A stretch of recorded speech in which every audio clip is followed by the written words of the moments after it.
Alors, excusez-moi. Bon, ça va bien. Voilà.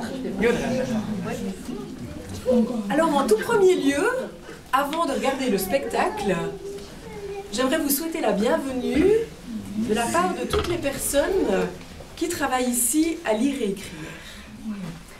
Il manque Anne Chantal, qui est la coordinatrice de notre section, qui est absente, mais qui pense évidemment bien à nous.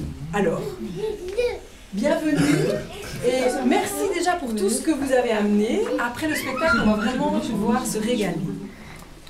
Merci à vous. Alors, le spectacle ce soir, c'est un spectacle proposé par un groupe de lire et écrire, un groupe qui vient de Bulle. Si je me trompe, ils vont corriger. Ils sont cachés là derrière. La formatrice du groupe, malheureusement ce soir, avait quelque chose, donc elle n'a pas pu venir. Elle s'appelle Viviane. Et les 4 personnes qui vont vous présenter le spectacle sont Nuno, Marilyn, Maria et Carmen. D'accord. Voilà.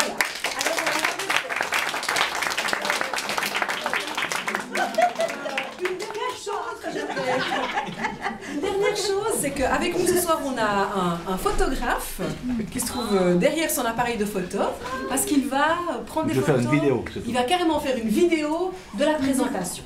Voilà. Après, je pense qu'il va pas... Enfin, c'est juste par rapport à la vidéo. Vous allez filmer la vidéo, c'est ça. Super. Très bien, alors on est prêt. Tout le monde est installé. Qu'est-ce qu'on doit bouger? On doit éteindre? Éteindre. Oui, si vous voulez voir. On va peut-être éteindre. Oui, les gens qui sont de ces côtés, si vous voulez voir. Bougez un petit peu, si vous voulez voir quelque chose. Voilà.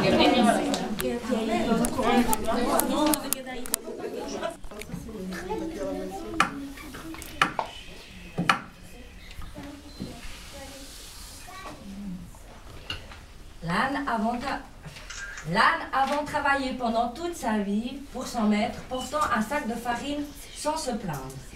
Un jour, il entendit le meunier dire à un de ses amis: « Cet âne est trop vieux, je vais m'en débarrasser. » Et l'âne pensa: « Et moi, qui me réjouissais de pouvoir me reposer bientôt ici, il vaut mieux que je les sauve, pendant qu'il est encore temps.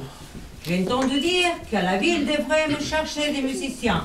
Là-bas, je pourrais jouer dans la fanfare. » Arriva dans la forêt.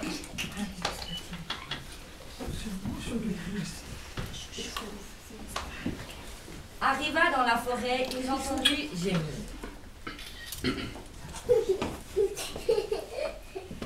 C'était un chien de chasse couché au pied d'un arbre.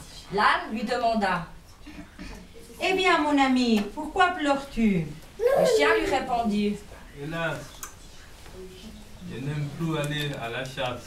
Je préfère jouer avec les animaux de la forêt. Ce matin, mon maître a voulu me tuer.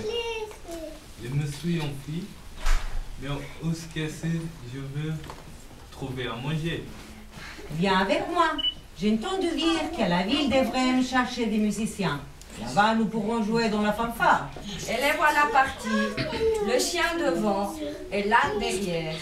Ils s'arrêtaient soudain en entendant un moinement triste.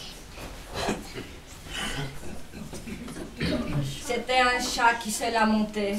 « Que se passait-il? Pourquoi tant de tristesse » dit l'âne. « Hélas, répondit le chat, les souris sont devenus méchants avec moi. Je préfère éviter de battre et restant en coin de feu.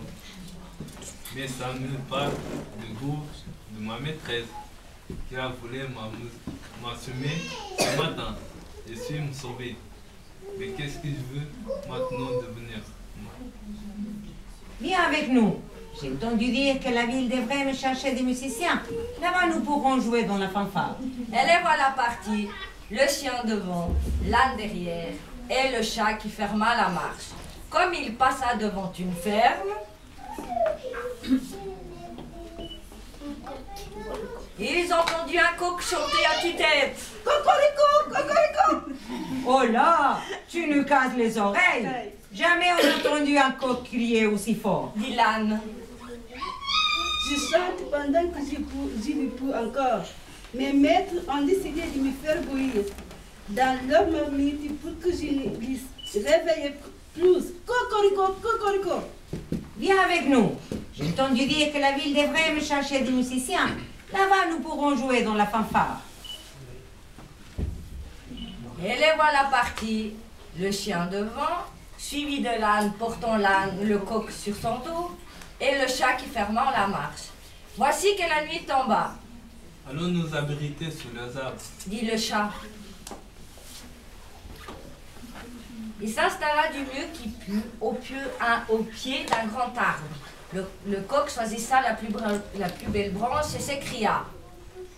Je vois une lumière. C'est peut-être une maison. Allons-y, Bâilla le chien. nous avons faim. Je veux dormir au chaud. Dit le chat. Et les voilà, nos compagnons repartirent.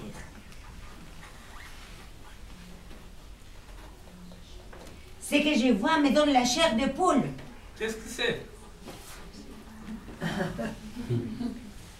C'est un repère de brigands.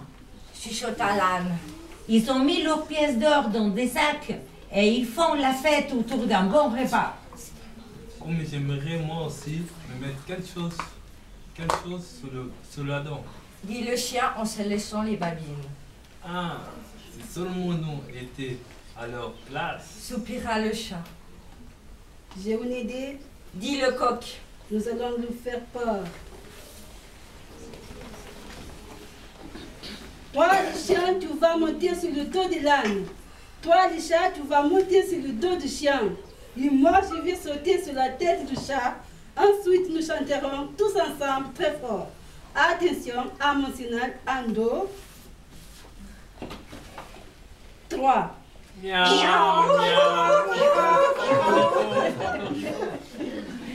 Ils s'élancèrent contre la nuit qui vole en éclats et sautant par la fenêtre.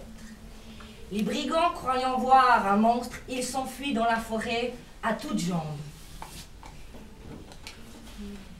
Pendant quelques minutes, on n'entendit plus que le crépitement du feu, car les animaux étaient trop occupés à dévorer le repas pour avoir le temps de discuter. Moi, je dormirai dehors, près du tas de fumier. Dit l'âne, Moi, de la porte. dit le chien, Moi, dit le chat, je reste près de la brise encore chaude. J'irai percher au haut de toi. dit le coq. Pendant ce temps, les brigands frissonnaient de froid dans la forêt. Le chef déclara d'une grosse voix. Ah, comme nous sommes bêtes. Nous n'aurions pas dû nous laisser mettre à la porte de chez nous. Ça, c'est bien vrai, chef. Dit le brigand. Maintenant qu'il n'y a presque plus de lumière dans la maison, toi qui es le plus fort, vas-y et dis-nous ce qui se passe. Le brigand entra dans la maison sur la pointe des pieds. Tiens, tiens, les braises sont encore chaudes. Je vais les rallumer pour y avoir clair. Il se pencha sur la lumière dans le noir, mais c'était les yeux du chat. Le chat sauta sur le visage du brigand en lui griffant la joue. Épouvanté, le brigand courut vers la porte, mais fit le chien en lui mordant forcément la jambe.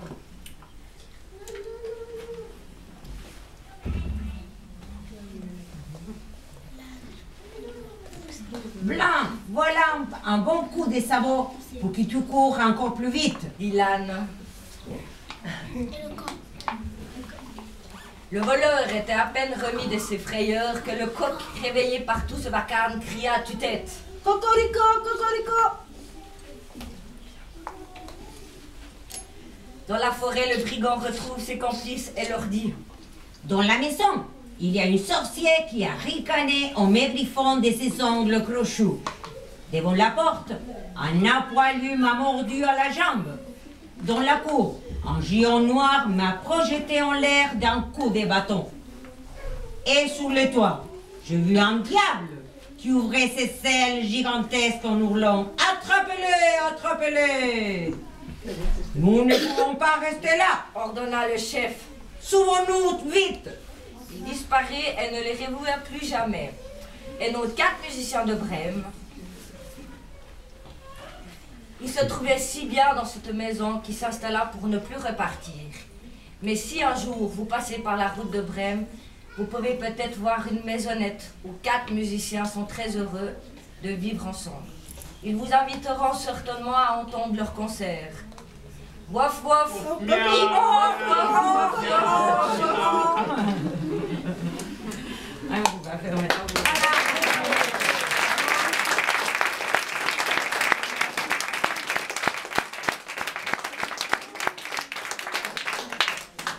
Alors bravo Merci. aux artistes. Et puis on va rallumer les lumières et on va dire que le buffet est ouvert. Merci. Venez vous servir.